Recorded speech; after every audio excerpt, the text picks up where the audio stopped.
Assalamualaikum warahmatullahi wabarakatuh.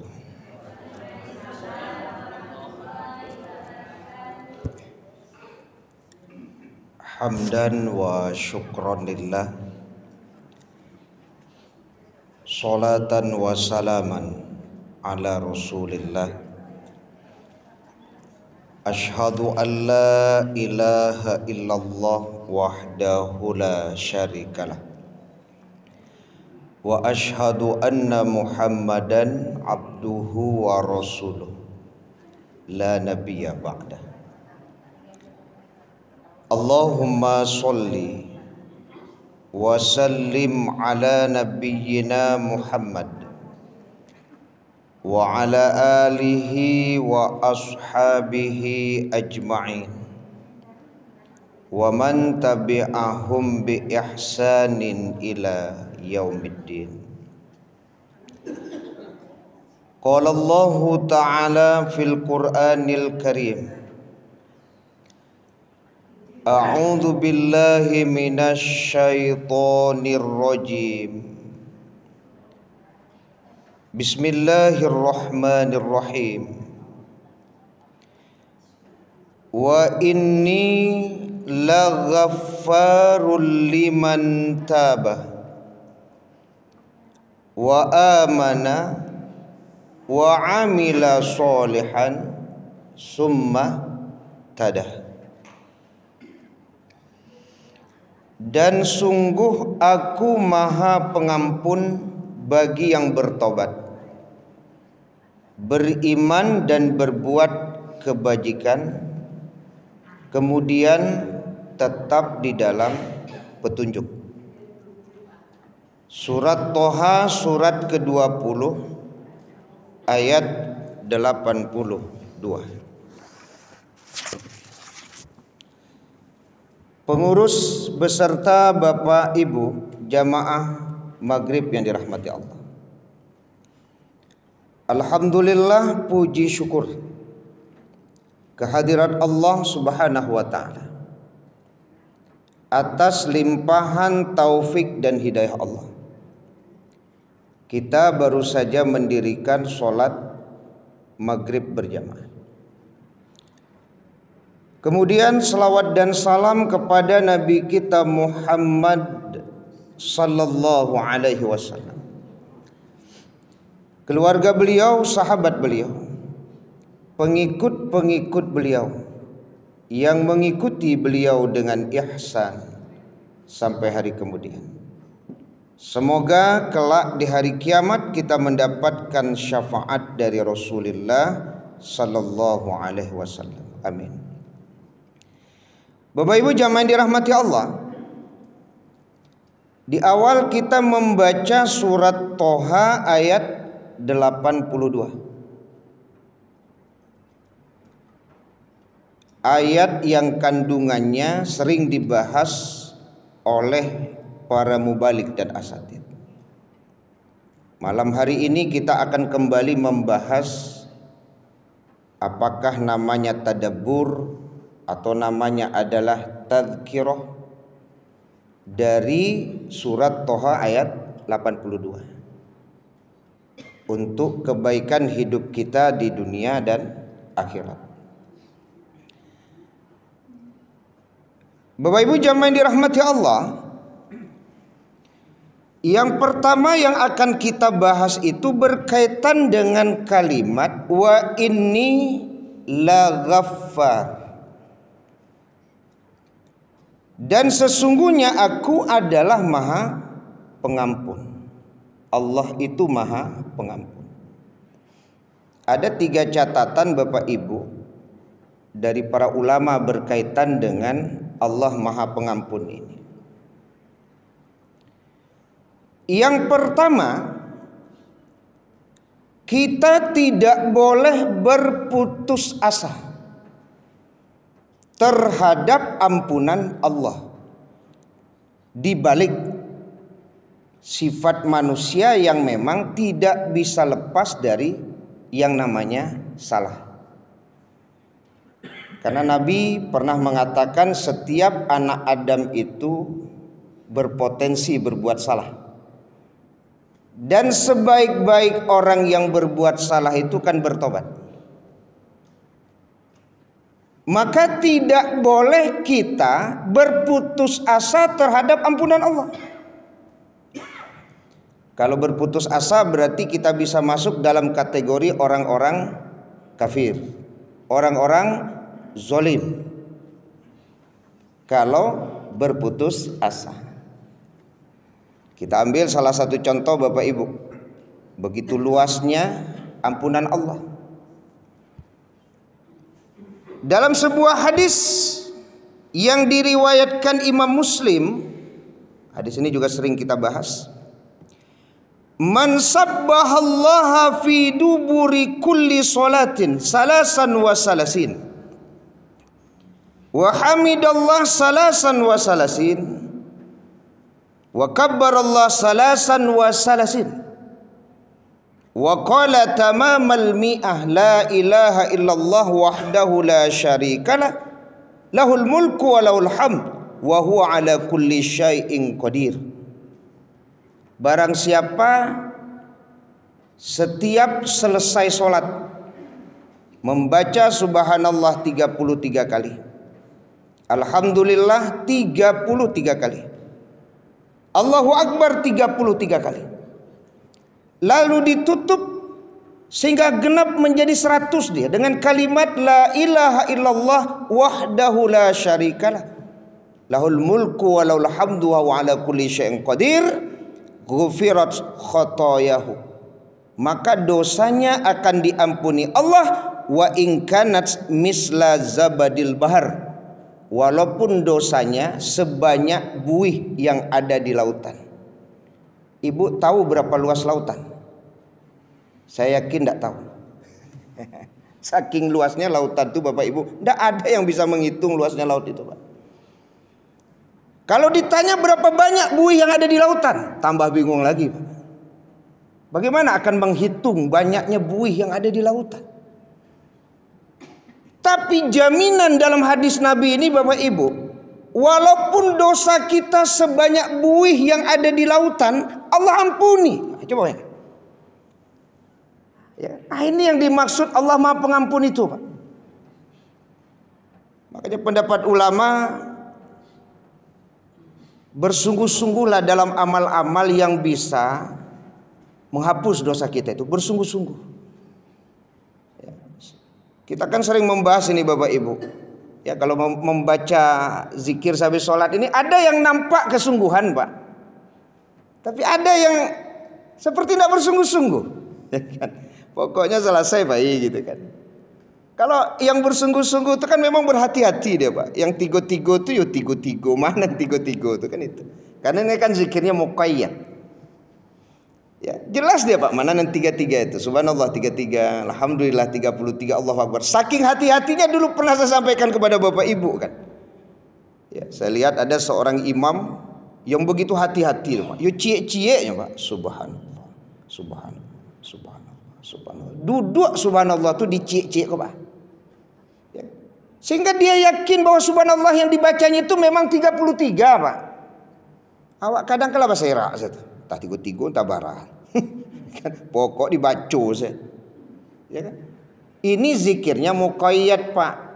Kalau muqayyad itu ikuti apa yang disampaikan Nabi ini. 33 ya 33 gitu. Persoalan Bapak Ibu mau nambah setelah itu tuh urusan Bapak Ibu nanti itu. Ini yang zikir muqayyad ini. Makanya ada yang pakai 2 jari kan gitu ya. Kanan dan kiri. Itu ada pula tekniknya. Sehingga nanti jumlahnya 33 Pak. Kalau saya mengamalkan yang 1 jari. Karena Nabi bertasbih dengan tangan kanan. Tapi tidak melarang menggunakan juga tangan kiri. Kalau yang pakai tangan kanan itu kan bisa 33 kan. 1 jari berapa? 7. Yang mengamalkan 1 jari. Ya 1 tangan ya. Tangan kanan. 1 jari itu 7. 1, 2, 3, 4. 5, 6, 7. 7 tuh. Kali 4, 28. Tambah 5. 1, 2, 3, 4, 5. 33. Yang mengamalkan tangan kanan tanpa melibatkan tangan kiri, maka 1 jari 4. 7 ya. Yang jari jempol ini, yang jempol 5. Jadi 28 tambah 5 berapa? 33. Maka bersungguh-sungguhlah dalam amal yang bisa mengampuni dosamu, kan gitu. Sungguh-sungguh. Ya, mudah-mudahan Bapak Ibu, tidakkah kita punya keinginan dosa kita sebanyak buih yang ada di lautan diampuni oleh Allah, Pak? 5 kali sehari semalam tuh, Pak. Ya kan? Ini salah satu contoh begitu luasnya ampunan Allah Subhanahu wa taala. Ya kan? Kemudian Bapak Ibu jamaah dirahmati Allah, ya. Kita juga membaca hadis yang diriwayatkan Imam Al-Bukhari. Ya. Ada seorang hamba yang berbuat dosa lalu ia berkata, "Ya Rabb, aku telah berbuat dosa, ampunilah aku." Lalu Allah berfirman, "Hambaku mengetahui bahwa ia memiliki Rabb yang mengampuni dosa. Lalu dosanya diampuni." Berarti kan sudah diampuni dosanya. Dan berjalanlah waktu. Sama Jawa, Pak. Ya kan? Berjalan waktu. Tak ulang lo balik tuh, Pak. Tak kerajon lo balik. Ya. Lalu ia berbuat dosa lagi. Berarti kan diulangnya tuh. Ya. Ketika berbuat dosa lagi, ia berkata, "Ya Rob, aku telah berbuat dosa lagi." Nah, kalau berbuat dosa lagi berarti kan diulangi tuh, Pak. Diulangi. "Ampunilah aku." Lalu Allah berfirman, "Hambaku mengetahui bahwa ia memiliki Rob yang mengampuni dosa, lalu dosanya diampuni." Lah 2 kali itu kan. Ya. Dan berjalanlah waktu. Nah, berjalan waktu, Pak. Ya kan? Nyulang lo balik, Pak. Ya kan? Ulang lagi kan. Ya. Lalu ia berbuat dosa lagi. Ketika berbuat dosa lagi ia berkata, "Ya Rob, aku telah berbuat dosa lagi, ampunilah aku." Lalu Allah berfirman, "Hambaku mengetahui bahwa ia memiliki Rob yang mengampuni dosa, lalu dosanya diampuni." Makanya ada pendapat ulama Bapak Ibu, ya, Imam An-Nawawi, jika seseorang berbuat dosa 100 kali, 1000 kali atau bahkan lebih banyak, dan setiap berbuat dosa ia bertobat, maka tobatnya diterima. Ya.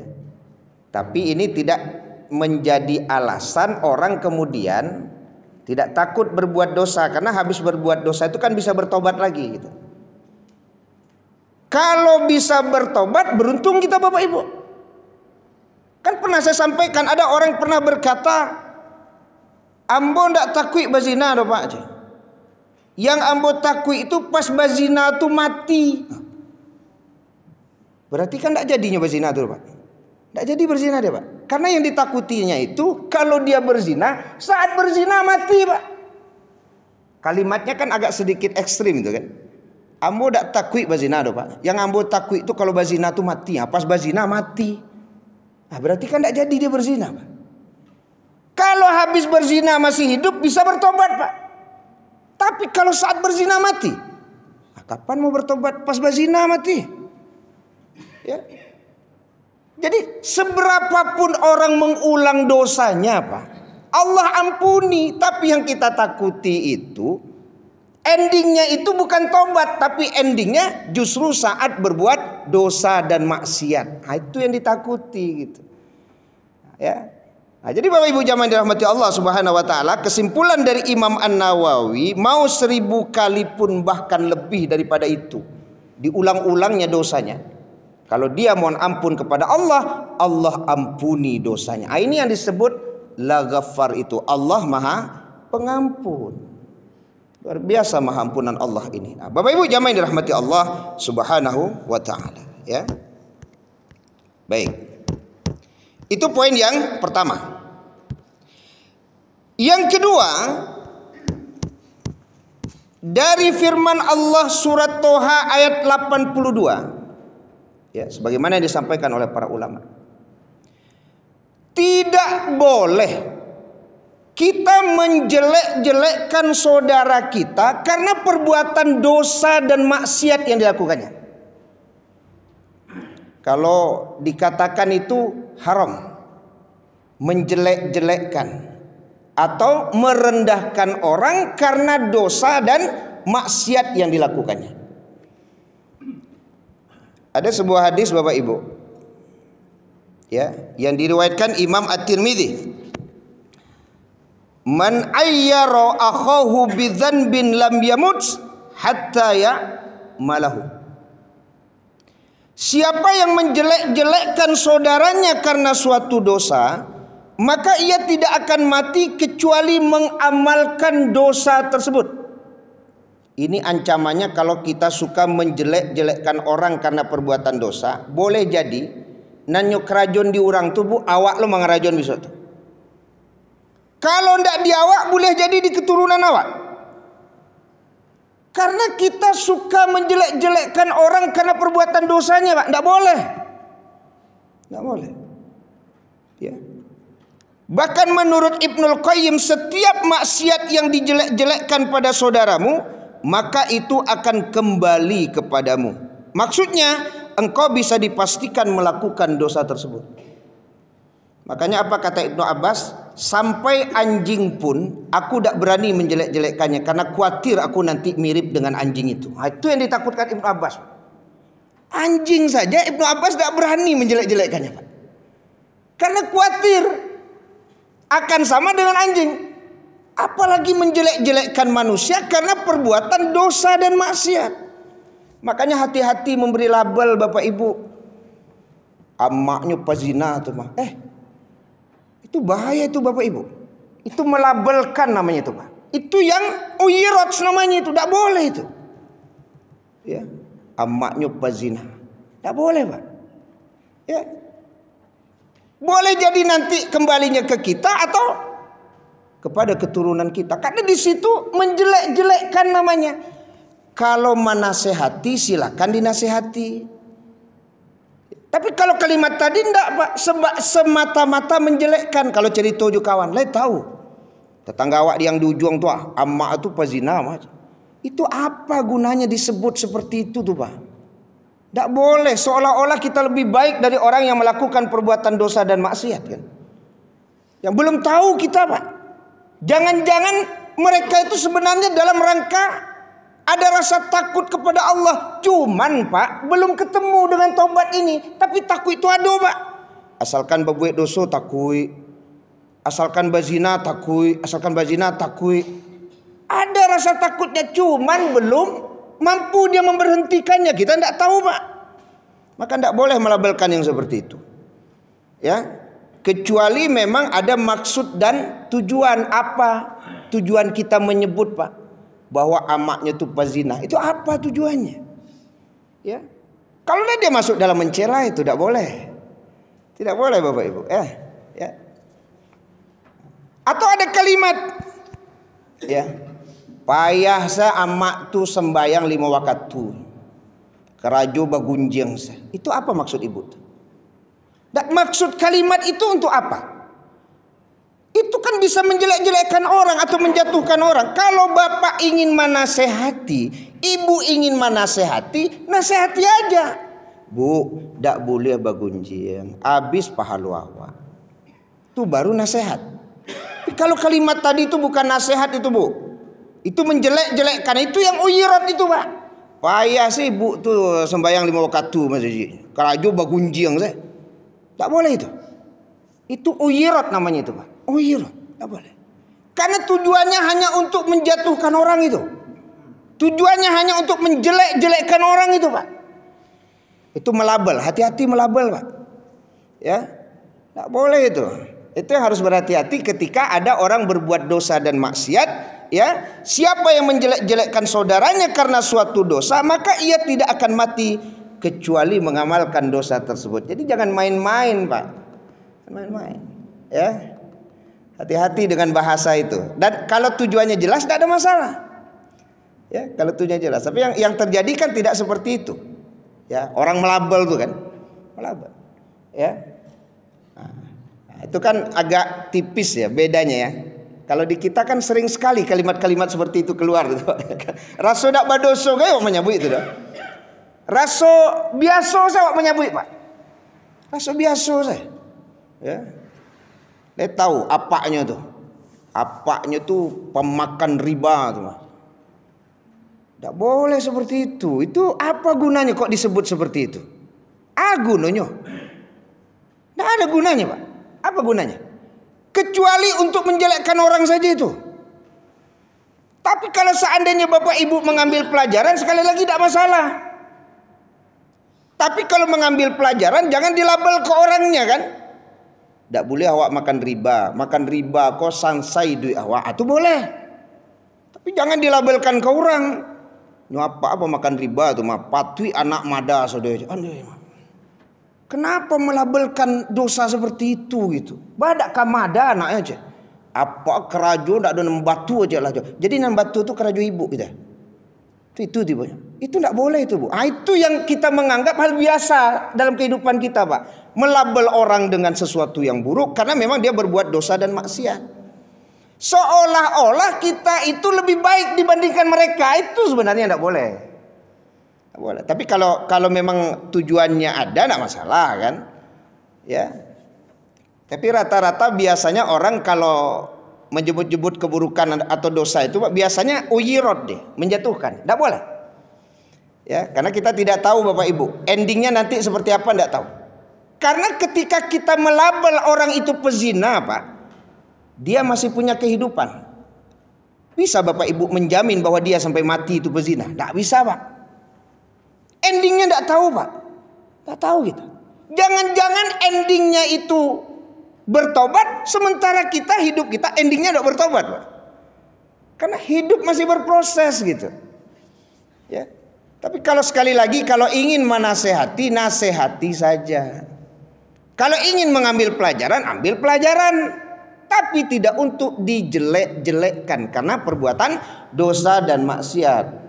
Allah saja tidak pernah menjelek-jelekkan orang berbuat dosa dan maksiat, kan begitu? Ya kan?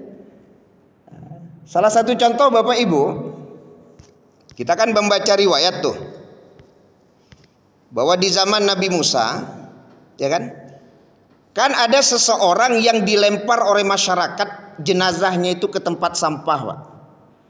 Ya, tidak mau orang menyelenggarakan jenazahnya, Pak. Saking jahatnya orang tersebut. Coba bayangkan, baralah jahit orang tuh. Sampai-sampai orang pada waktu itu tidak mau menyelenggarakan, Pak, jenazahnya. Model aja ini kira-kira tuh. Lepas sobok orang tuh gini. Rasul dah ada nama model itu tuh, Pak. Lain nama juga menyolatkan. Iko basobok di zaman Nabi Musa, Pak. Tak mau orang menyelenggarakan jenazahnya. Berarti tak bayang di awak tuh, Pak. Baralah jahit orang tuh. Dalam pandangan manusia. Tapi ternyata Allah berfirman, Musa urus jenazah yang ada di tempat sampah itu. Terkejut Nabi Musa, Pak. Ya kan? Karena Nabi Musa tahu dari masyarakat bahwa orang itu orang jahat. Tapi ternyata kemudian Allah memerintahkan Nabi Musa untuk mengurus jenazah yang dibuang oleh masyarakat ke tempat sampah. Ya. Lalu kemudian Allah menunjukkan amalan terakhir yang dilakukan oleh jenazah tersebut, yaitu memohon ampun kepada Allah. Siapa yang tahu hal ini? Siapa yang tahu, Pak? Itu yang kita katakan tadi, endingnya itu tidak ada yang tahu gitu. Makanya kalau kita melihat keburukan dan dosa orang, Pak, itu kalau tidak hati-hati kita menganggap lebih baik dari mereka, maka pendapat ulama dosanya bisa lebih besar daripada dosa orang yang melakukan dosa itu. Itu kata Ibnul Qayyim. Jadi kalau mencari orang pandoso, Pak, ya seolah-olah awak lebih baik dibandingkan dia, itu pendapat Ibnul Qayyim bisa lebih besar dosanya.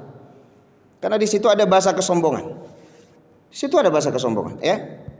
Kalau sombong itu kan radul haq wa ghamtun nas, ya. Sombong itu adalah menolak kebenaran dan merendahkan orang lain. Maka orang yang berbuat dosa dan maksiat sekalipun tidak boleh kita rendahkan. Kalau ingin memberikan nasihat, berilah nasihat. Tapi jangan direndahkan, ya. Nah, Bapak Ibu jamaah yang dirahmati Allah Subhanahu wa taala, itu poin yang kedua. Ya, tidak boleh merendahkan. Yang ketiga, jangan menyibukkan diri untuk mengorek-ngorek dosa dan kesalahan orang lain. Itu poin ketiga, berkaitan dengan Allah Maha Pengampun. Ya, jangan menyibukkan diri untuk mengorek, ya, atau membuka aib orang lain. Ini kalau masa pemilu Bapak Ibu, kenapa hobi orang Pak? Perbuatan dosa ya dalam pemahaman masyarakat yang terjadinya mungkin 5 atau 10 tahun yang lalu, kok hobi sekali diungkit-ungkit hari ini. Itu untuk apa? Apa gunanya itu? Kalau tidak hanya sebatas untuk menjatuhkan seseorang yang boleh jadi orang itu sendiri Pak tidak pernah melakukan dosa tadi, atau boleh jadi dia sudah bertobat kepada Allah. Kita berani membuka sesuatu yang sudah ditutup oleh Allah Pak. Kadang-kadang dalam adu debat bukan visi misi malahan Pak. Dosa-dosa lama kau dibuka masing-masing. Nah niko membuka dosa kau sekian puluh yang tahun lalu aku nyebuka lu. Coba bayangkan apa yang dilakukan itu Bapak Ibu. Membuka aib Pak. Sehingga kemudian tahu masyarakat luas semuanya kan. Padahal boleh jadi pertama dia tidak melakukan itu. Atau yang kedua dia sudah bertobat kepada Allah dan Allah sudah mengampuni. Kok dibuka juga gitu. Coba bayangkan berapa dosanya itu Pak. Membuka aib orang itu. Besar dosanya itu. Ikut tim sukses di Madu 2 aib orang dibuka saja. Ya, duduk dan itulah pilih lain. Itu modelku. Aduh, aib orang jadi buka. Kenapa aib orang yang dibuka gitu? Tapi itu yang terjadi hari ini Bapak Ibu. Hobi membuka aib. Apa enggak takut? Itu dosa besar itu Bapak Ibu. Membuka aib itu dosa besar. Ya, apalagi enggak terbukti itu jadi fitnah pula dia nanti. Ya. Makanya kata Nabi, tuba liman syagula aibuhu min uyubin nas. Beruntunglah orang karena sibuk mengurus aib dirinya. Aib awak surang saya tidak tahu urus Pak. Hobi lo mengurus aib orang. Maka beruntunglah orang karena sibuk mengurus aib pada dirinya, tidak punya waktu untuk mengurus aib orang lain. Itulah orang yang beruntung Pak. Iko hobi bana mengurus aib orang. Ya, bantu awak bana lo nan berasi. Kok dikaji bana entahlah Pak.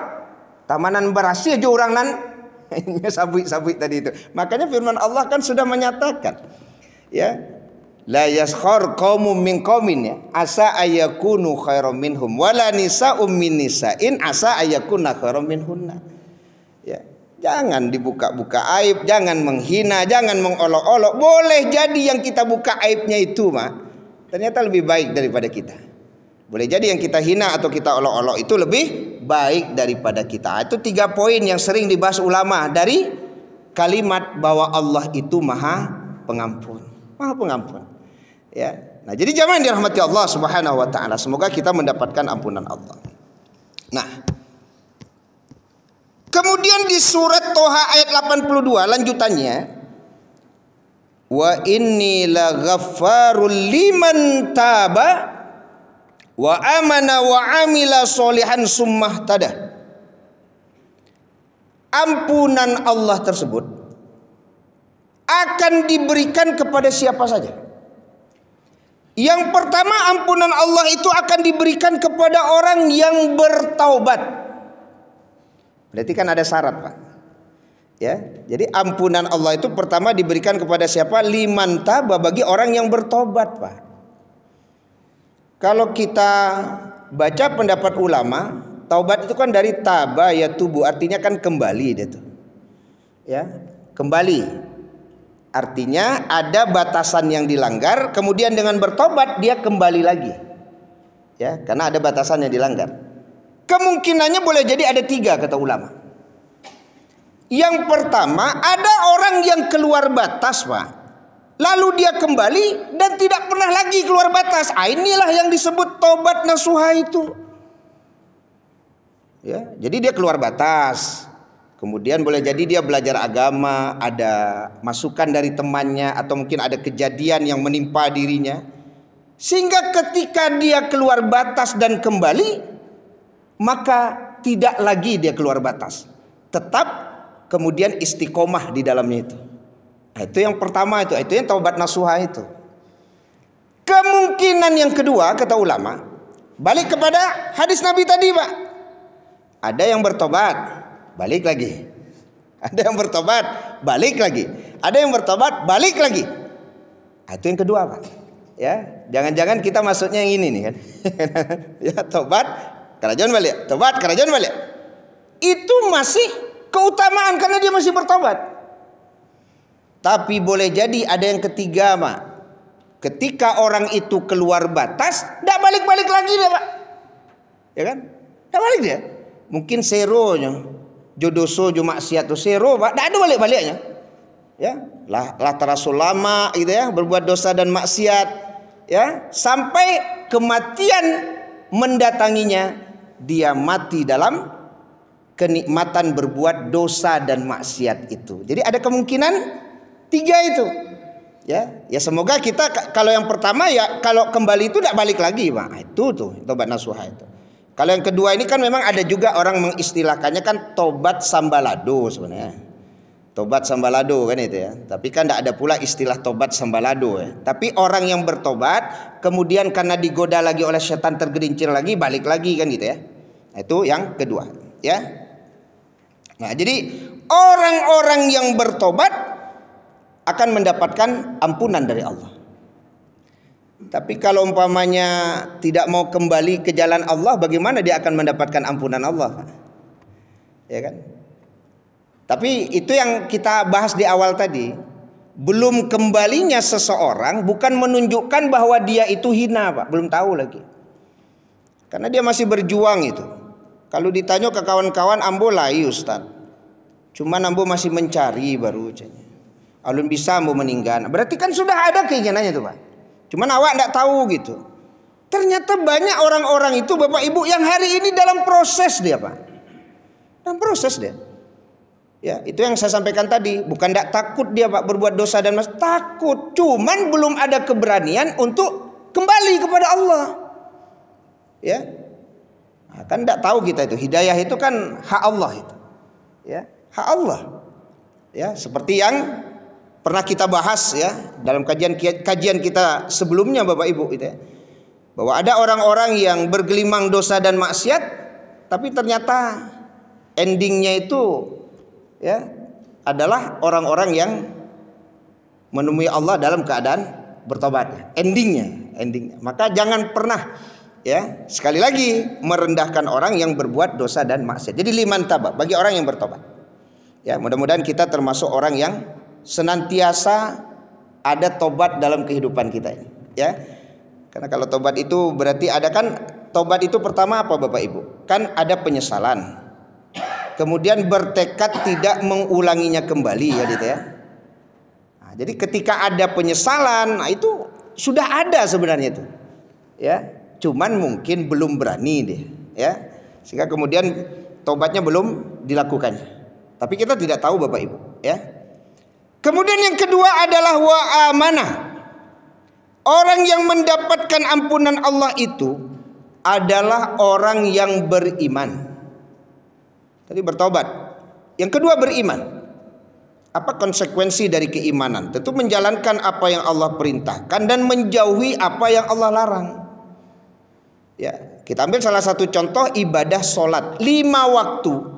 Itu wujud keimanan seseorang kepada Allah itu. Bagaimana mungkin ada orang mendapatkan ampunan Allah sholat saja tidak? Karena sholat itu salah satu tanda orang beriman kepada Allah gitu. Maka ketika kita ingin mendapatkan ampunan Allah, kita buktikan keimanan kita tadi dengan menjalankan perintah Allah dan menjauhi larangan Allah.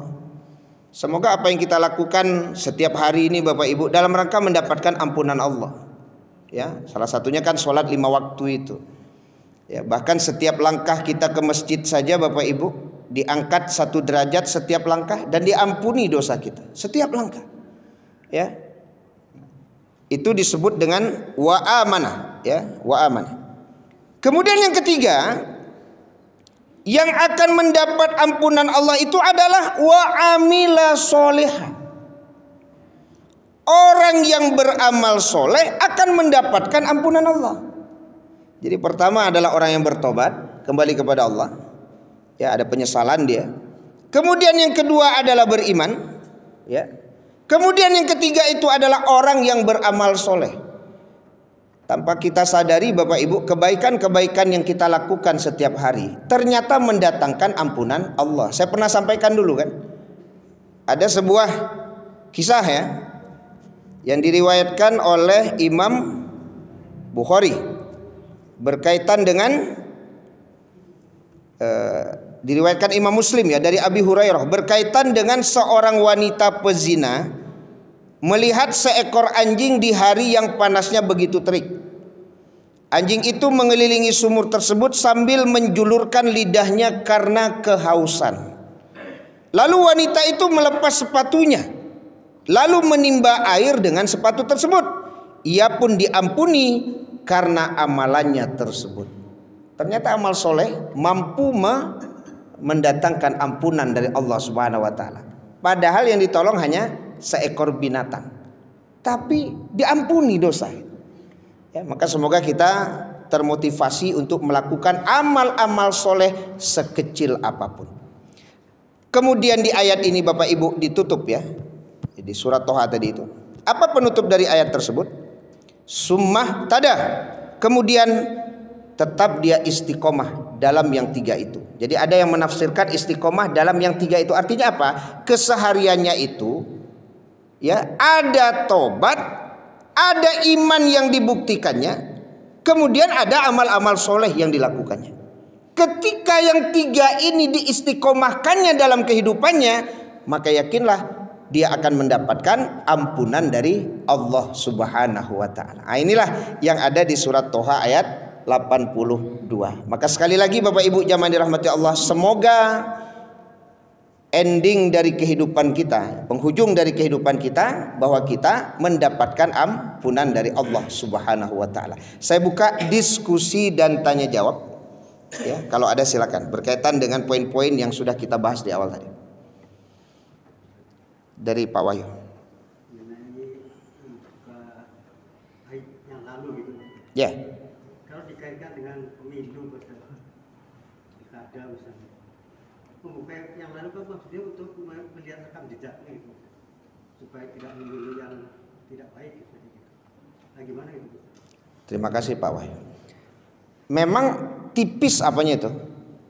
Batasan antara membuka aib yang dibolehkan dengan yang tidak gitu. Kalau memang ada informasi yang bisa digali ya dari keburukan seseorang, maka itu tidak disebut aib sebenarnya. Ya. Tapi yang kita lihat selama ini kan bukan untuk apa ya? Bukan untuk sebuah kebaikan sebenarnya kan. Tapi lebih kepada menjatuhkan satu dengan yang lainnya gitu. Lebih ke situ dia. Ya. Termasuk hal-hal yang sebenarnya tidak bisa pula dibuktikan gitu Pak. Ya berkaitan dengan dosa-dosa tadi itu Pak. Ya kan dosa-dosa itu ya. Tapi kalau memang ada hal yang bisa diambil kebaikan di balik itu, contoh umpamanya kita menyampaikan bahwa dia itu orang yang suka meminjam uang tapi tidak suka membayar. Kita sampaikan ke orang supaya orang tersebut tidak terkena kejahatannya. Tapi memang kita yakin Pak, bahwa orang tersebut memang orang yang suka berutang tapi tidak suka bayar. Dan tujuannya jelas. Ya. Tapi kalau ternyata tujuannya itu hanya untuk menjatuhkan apa namanya tuh? Pamor gitu ya, kredibilitas seseorang. Padahal tidak terbukti pula Pak. Ya, tidak terbukti pula itu bisa jatuhkan nanti ke fitnah gitu ya. Bisa jatuh nanti kepada dusta atau bohong gitu ya. Atau bisa jatuh nanti kepada menjelek-jelekkan orang gitu. Ya. Nah, makanya kan balik lagi itu Pak Wahyu. Artinya kalau kita duduk-duduk terkadang kan ada saja orang yang kemudian menyampaikan tujuannya sebenarnya bukan untuk rekam jejak sebenarnya. Ya, tapi hanya sebatas untuk menjatuhkan orang atau menjelek-jelekkan orang. Nah, maka kan balik lagi tadi itu Pak Wahyu. Artinya niat ya, niat. Kalau umpamanya memang ada orang berniat, dulu pernah saya contohkan, kalau saya terpilih, saya akan bikin aturan yang membolehkan diskotik berdiri. Nah, itu ya memang perlu itu Pak. disampaikan. Atau dulu ketika beliau kemudian pernah dulu menjabat, kemudian pernah mengizinkan adanya diskotik, itu diungkapkan tujuannya supaya tahu gitu. Kalau Bapak nanti terpilih, apakah Bapak akan membangun seperti itu? Nah, itu kan hal-hal yang boleh dibuka itu Pak Wahyu. Kalau memang tujuannya jelas. Tapi kalau berkaitan dengan sekali lagi dosa dan maksiat yang tidak perlu diungkap di publik lah ya, artinya tidak perlu sebenarnya, tapi kemudian diungkap di publik dengan tujuan untuk menjatuhkan harga diri orang itu, maka itu yang dimaksud mencela tadi. Nah, maka balik lagi sekali lagi, kalau di debat-debat publik memang agak sulit untuk membedakan. Maka balik lagi kepada niat orang tadi Pak. Kalau niatnya memang hanya semata-mata untuk menjatuhkan orang, ya, hanya semata-mata menjatuhkan, karena dia tahu sebenarnya itu Pak, ya, bahwa kita anggaplah ada sebuah kasus yang sebenarnya dia tahu Pak, bahwa itu tidak ada. Tapi karena dulu memang pernah booming, lalu ini bisa menjadi salah satu cara untuk menjatuhkan orang, maka dia buka lagi gitu.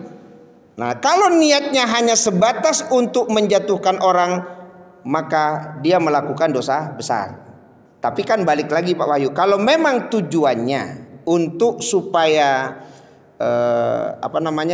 bagaimana ke depannya, apakah dia mampu memperbaiki diri atau tidak, ya mudah-mudahan tidak termasuk kategori yang dilarang oleh Allah tadi Pak Wahyu. Jadi balik pertama kepada niat, kemudian yang kedua balik kepada apa yang dibuka dari masa lalu seseorang. Karena orang akan menilai nanti. Pas itu dibuka aja orang, kok itu yang harus ditanyakan gitu ya. Kenapa kok bukan yang lain yang ditanya gitu. Akhirnya kan yang terjadi apa? Saling membuka-buka aib masing-masing saja kadang-kadang. Ada orang mengecek, ampun malih mencari debat kini itu Ustaz. Batu Pak, aib-aib lamu saya juga apa hanya korek-korek gitu. Menjatuhan masing-masing menjatuhkan. Kenapa enggak visi misi gitu kan? Atau mungkin dulu pernah membangun tapi tidak selesai, kenapa kok tidak selesai? Kan lebih kepada sesuatu yang lebih membangun daripada mungkin aib. Kalau aib itu kan beda itu Pak, hal yang sebenarnya harus ditutupi. Nah, kan begitu Pak Wahyu. Mungkin itu saja Bapak Ibu. Tapi kalau di tengah-tengah masyarakat, ini penutup dari kajian kita. Kalau tadi kan di debat publik ya, yang boleh jadi memang dibutuhkan oleh orang lain, mungkin itu alasannya. Tapi di tengah-tengah masyarakat, biasanya hal seperti itu tidak ada sesuatu yang nilai manfaat ini didapatkannya, kecuali hanya sebatas magih tahu ke orang kalau ibu tuh indah elok, kalau apa tuh perangainya jahit, lebih kepada itu banyak di tengah-tengah masyarakat. Nah, mungkin ke situ poinnya. Semoga kita tidak termasuk kategori orang yang jangan-jangan nanti kita pula yang melakukan perbuatan itu atau keturunan kita yang melakukannya. Sehingga wajar Bapak Ibu, ada seseorang yang berkata, tidak boleh memburuk-burukan anak gadih orang. Awak punya anak gadih kan? Ya Pak, awak punya anak gadih kan? Yo, tidak boleh buruk-burukan orang doce. Beko anak gadih awak dan model itu. Itu salah satunya tuh Pak. Kalau kita baca hadis Nabi ini, boleh jadi ketika kita memburukkan orang, yang kena itu awak beko. Atau kalau tidak awak yang kena, anak keturunan kita yang kena. Itu kan cerita orang-orang gaib kan model itu Pak. Dan tidak boleh. Awak punya anak gadih, beko anak gadih awak sama ujungnya beko. Mungkin itu saja Bapak Ibu kajian kita malam hari ini, semoga bermanfaat dalam kehati-hatian. Subhanakallahumma bihamdika asyhadu an la ilaha illa anta astaghfiruka wa atubu ilaik. Wassalamualaikum warahmatullahi wabarakatuh.